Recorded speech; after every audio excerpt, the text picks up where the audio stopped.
ستړي مه شئ ګرانو وروڼو او خویندو، خدای دې وکړي چې روغ جوړ به یاست. یو ځل بیا له ډېرې مودې وروسته ستاسو په درانه چوپړ کې سوپ شوم، او هغه هم له یوې نوې او بلې سکالو یا موضوع سره چې نن سبا ډېر خلک پکې ستونزې لري. دا ده چې دوی په پر او پا سربلونو کې سم توپیر نشي کولی. نو دا ویډیو مې اړینوله او مهمه مې وګڼله چې پر دې دواړو سربلونو هم یوه ویډیو جوړه کړم چې په کومو حالتونو او ځایونو کې کاریږي. لومړی راځو چې پر او پا څه دي د ژبدود یعنې ګرامر له مخې، او بیا یې کارونې ځایونو ته راځو. پر او پا دواړه په پښتو کې سربلونه دي. سربل هغه کلمه ده چې تر یو نوم مخکې راځي او د نوم په اړه ځایي، محلي او لاملي او نور معلومات ورکوي. نو پر پیلوو چې پر په کومو حالتونو کې کاریږي. لومړی حالت د پر کارونې ځایي معلومات ورکول دي چې د یو څه سرمخ وښیي. سرمخ یعنې سرفیس چې په انګریزي کې ورته وایي. دغه حالت د انګریزۍ له آن سره سمون خوري. لکه زما کتاب پر میز باندې پروت دی. پر میز باندې پروت دی، دلته د یو سرمخ یعنې د میز سرمخ څرګندیږي، نو ځکه باید پر وکاروو. یعنې په انګریزي کې چې وایي my book is on the table. بله بېلګه، هغه خپل بکس د تونۍ پر سر ایښی دی. د تونۍ سر هم یو سرمخ دی، یعنې سرفیس دی، نو ځکه پر راځي. تونۍ یو ډول وړه المارۍ ته وایي. دا لومړی حالت و د پر کارونې. اوس راځو دویم حالت دی، هغه هم د نیټو څرګندولو لپاره. نیټې یعنې dates. لکه هغه د کب میاشتې پر 18مه زیږېدلی دی. یعنې پر 18مه دا یوه نیټه ده، نو ځکه پر. یا ننګیال د تېرې میاشتې پر 8مه پېښور ته لاړ. یعنې د تېرې میاشتې پر 8مه نیټه ښیي. نو نیټو لپاره تل پر کاروو. اوس راځو د پر بل حالت ته، هغه د لاملونو څرګندولو لپاره. لامل یعنې څه چې په انګریزي کې ورته reason وایي، یا په عربي کې وجه یا علت. لکه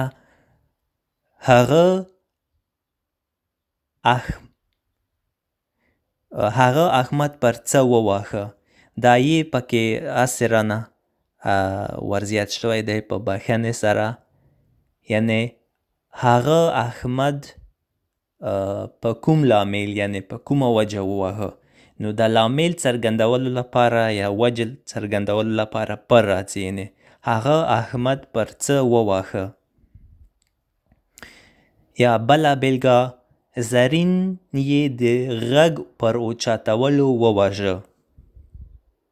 یعنې ولې وواژه؟ د غږ پر اوچتولو. لکه څوک چې د خپلو حقوقو لپاره غږ اوچت کړي په یو بلوسګر ریاست کې. یعنې د لاملونو څرګندولو لپاره. لامل یعنې وجه.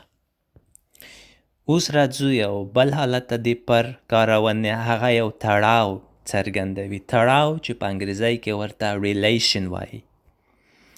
لکه زه د پښتو پر 5 یګانو یوه لیکنه کوم.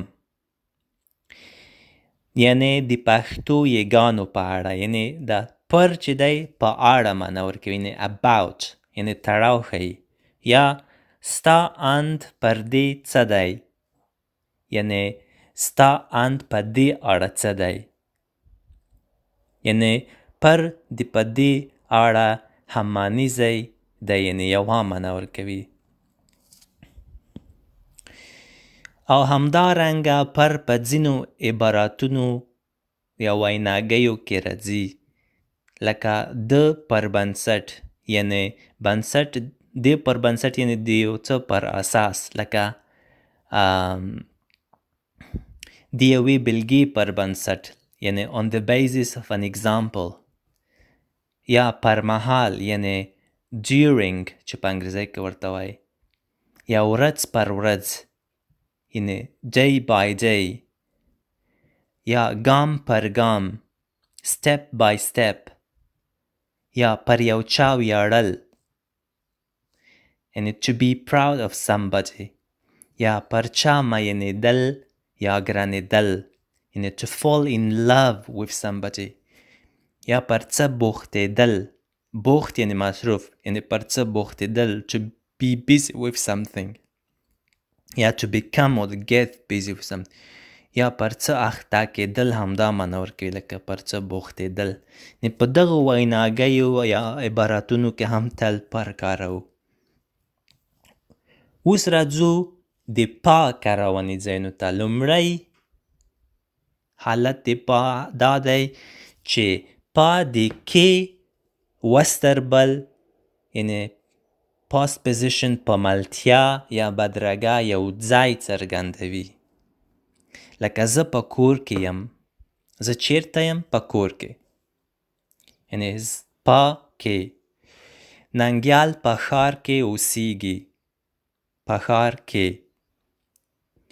یعنی کله چې یو ځای څرګندوو نو پا راځي، یعنی پر کله هم نه راځي. اوس راځو د پا دویم حالت ته، هغه د مهال یا وخت څرګندونه ده.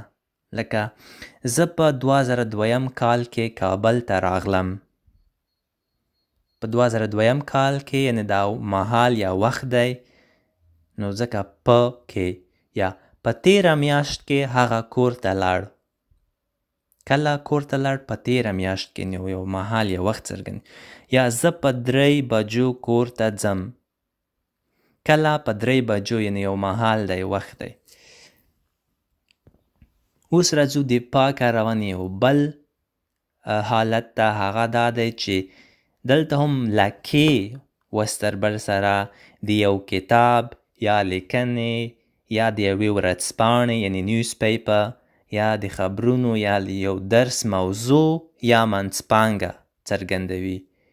منځپانګه یعنی contents. لکه ما په دې کتاب کې ډیر انځورونه ولیدل. یعنی دا دلته د کتاب منځپانګه یعنی contents څرګندوي. یا په دې لیکنه کې ډیر نومونه راغلي، یعنی د لیکنې منځپانګه یادوي، یعنی content. په خبرونو کې مې واوریدل چې د بهرنیو چارو وزیر له دندې ګوښه شوی دی. دلته یوه د خبرونو منځپانګه یا موضوع څرګندیږي. اوس راځو د پا یو بل حالت ته، هغه وسیله څرګندوي. که چیرې تر څیز نومونو مخکې راشي. څیز نوم یعنی څه؟ یعنی د یو څیز نوم. لکه زه په بایسکل کور ته ځم. څنګه کور ته ځم؟ یعنی په کومه وسیله؟ په بایسکل. یا دا سړی د ونې بیخ په برېښنایي اره وهي. یعنی په برقي یعنی برېښنایي اره وهي. یعنی څنګه یې وهي؟ په برېښنایي اره. نو دا یو وسیله ده.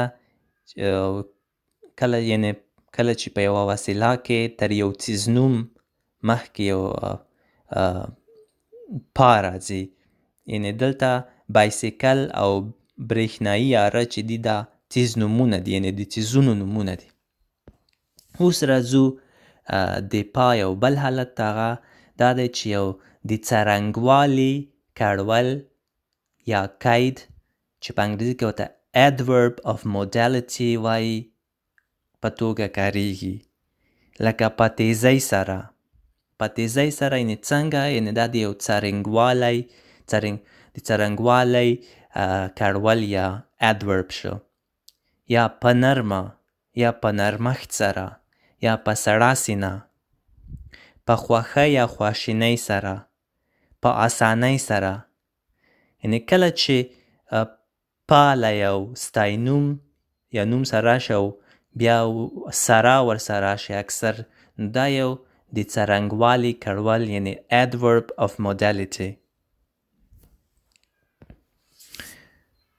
همدارنګه د پر په څیر په هم په ځینو لنډو ویناګیو عبارتونو کې راځي، لکه په دې اړه یعنې about that، په دې ډول in this manner، یا د چا په اند in someone's opinion، لکه زما په اند دا ښه کار نه دی، لکه یا په دې ډول زه له چا سره چلند کول نه غواړم، یا په دې اړه ستا نظر څه دی. نو دا وه د په او پر سربلونو د کارونې ځایونه.